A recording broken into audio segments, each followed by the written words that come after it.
I have in studio the Deputy Nairobi Governor, Polycap Igathe, and he's just been explaining some of the plans that they have 4 months into office for this first term, hoping that it will give him the second term. But going by what you have been saying, you're not too pleased with the work that they're doing as the Nairobi government. And just take you back to the issue of the decongestion, I mean rather the sanitation, and you were talking about having 100 youth from different wards. That's about 8,500 youth, and you're saying they'll be subcontracted by the county government to deal with the garbage collection. Does this mean every other institution or company cartel that has been collecting garbage will be phased out? It will be only the 100 youth per ward? Yes, and the system we are going to borrow from is what they have done in the National Youth Service, called the cohort system of enrolling young people.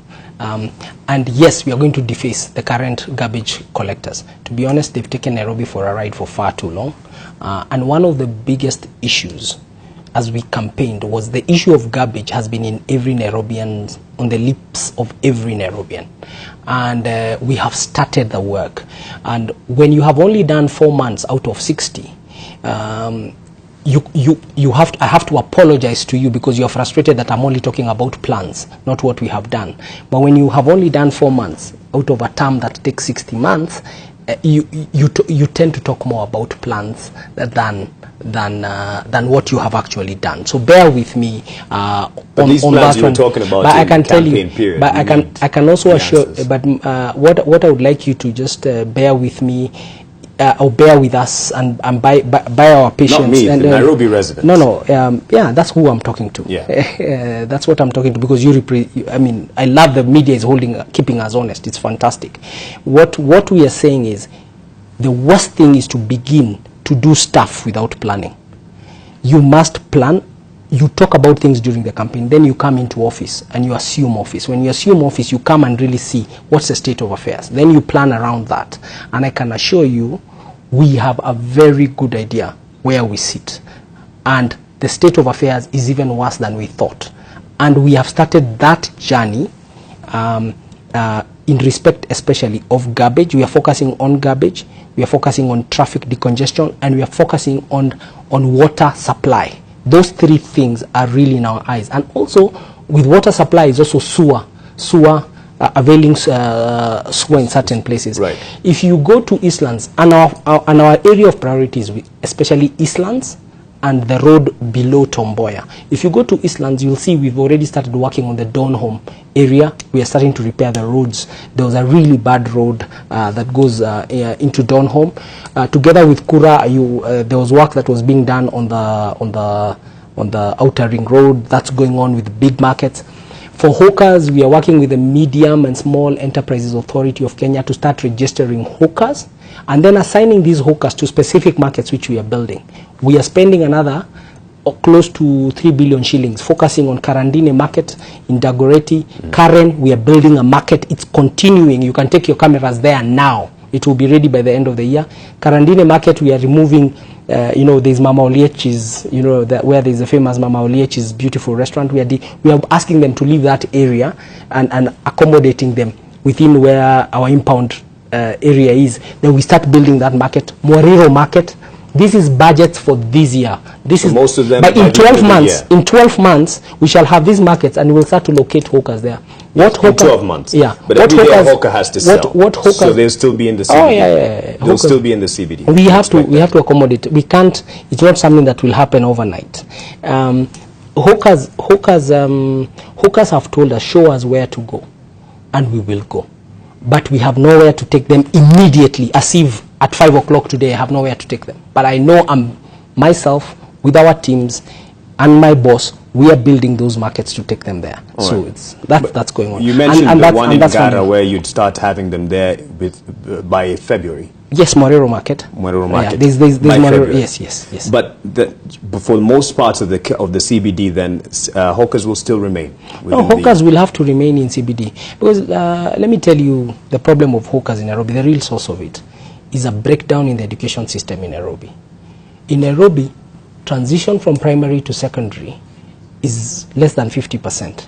So 1 out of every 2 kids you see people end up at standard 8, and it has been like that for the last decade and more. That is good. And what happens, and that's a good point. And listen, yeah, then they need a livelihood. Right. So all I'm saying is, because they need a livelihood, we need to bear, and it's good that they want to do business. They actually don't want to steal and become criminals. So we have to accommodate one another as we solve. There'll always be an area where it's a gray area, an overlapping area. And it's a really frustrating area, especially for Puritan. It doesn't happen night and day. So that's starting to happen. And we've had engagements with the hawkers. The people we have not met, and we're just about to meet them, is the shopkeepers, shop owners, property owners south of Tom Mboya. We owe them a town hall. That's the last bit of consultation we want to do. We've met the hawkers, we met the Matatu people, but the shop owners, we want to meet them to also hear their views. Okay. Yeah, so that's the one we're doing. The issue of the voluntary early retirement, yes, of what you say would be 50% of the 12,000 NCC staff members that you have. So when will these 6,000 plus elderly NCC staff members be phased out of the workforce? We are finalizing conversations with Treasury to get 3.5 billion shillings conditional grant to the Nairobi City County, so we can offer the voluntary early retirement. Today we have improved revenue collection. When we came into office, we were collecting at most 7 to 8 million shillings a day. That is what was hitting our accounts. I can assure you we've been trending at 50 million a day. And in December, for the first time in the history of Nairobi City County, we paid salaries without asking for to Treasury. We went into our account and paid salaries. We've even completed paying for an overdraft, which was taken illegally in the past with the cooperative bank. We've paid it off. To give these services, to clean, to decongest, to provide sewers, it takes revenue collection. So we've started that bit, but when we say we've collected revenue, people don't really see it, but we started. And we paid November and December salaries were paid on time. So on average, 50 million every day on the digitized system? Yes, and on digitized system, and we are sweeping all the money to Central Bank of Kenya. We are not spending at source. And let me give you another statistic. How many properties do you think are in Nairobi? Discrete properties that should be paying property rates. I can tell you now, according to Kenya Power numbers, they send 1.9 million bills every month. So you can argue there's 1.9 million properties in Nairobi. But let's discuss that because of double counting. I have done some research in work. We have 1.6 million properties in Nairobi. Do you know how many are paying property rates? No. 100,000. Only 100,000 properties are paying revenue in Nairobi. And that's why you saw us create a data center. We are finalizing building a geographical information system, working together with the Ministry of ICT and the ICT Authority, and with our own teams led by our own County Executive Kerich.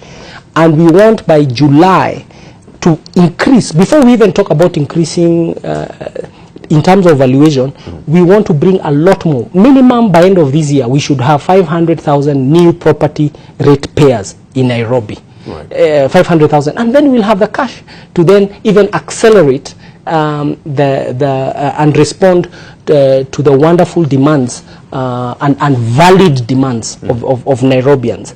But very few of us pay taxes. I can tell you, you can imagine a city with 1.6 million properties and only 100,000 are paying. And every city in the world is run with property taxes. So the revenue bit is also very important, but to do revenue, you must digitize it. That's why we started with a data center. Fast things first. That's what we are dealing. And you've dealt away with the ghost workers. That's another issue where the revenue has ghost workers is even a bigger. We are going to deal with that. Right now we have identified we have about 380 of them. That's the real number. We are doing verification. By June, as we go into the new financial year, we shall have cleaned up our database, because like I said, you have 12,695 employees. I'll give you another statistic. We found that out of those 12,695 employees, 4,188 don't have PAYE records, so that they don't pay taxes. That's almost a third. So we have to clean up our entire payroll system, IPPD. There's a lot of work we are doing behind the scenes. Looking at the revenue, those 380, how much do they make? Are they meant to be making in terms of the money? Because you've said you've identified 380. No, our biggest bill in Nairobi is salaries. We are paying 1.5 billion shillings. 1.5 billion shillings a month in salaries. So Nairobi can be run by 6,500 people. We are overstaffed. because it was a political system. It's a place where when I got elected, I brought everybody from who knows me. I would make sure I employ 1,000 people or 500 people. So let's agree, we are also overstaffed, but we'll be looking at the overstaffing. But we need to change also the generation. Nairobi needs to be driven by people with an imagination, not people with memory. Yeah. Well, the issue of the 55-year-olds and above being phased out through voluntary early retirement. How soon? You've said you've applied to. No, that for sure. I'm hoping that by March we will be on the final stages of EER. All right. So over 6,000 will be phased out with that voluntary. Yeah, we hope so. It's a voluntary. We are asking, and I think they are also saying, please give us a decent offer. We go. We want our children to now come and work. Okay. Polycap Igathe, the Deputy Governor of Nairobi, thank you very much for the thoughts that you've given us. And you should probably log on. There's a lot of feedback that is coming your way as people have been following this conversation. The work is cut out for you, and a lot of expectation for the capital.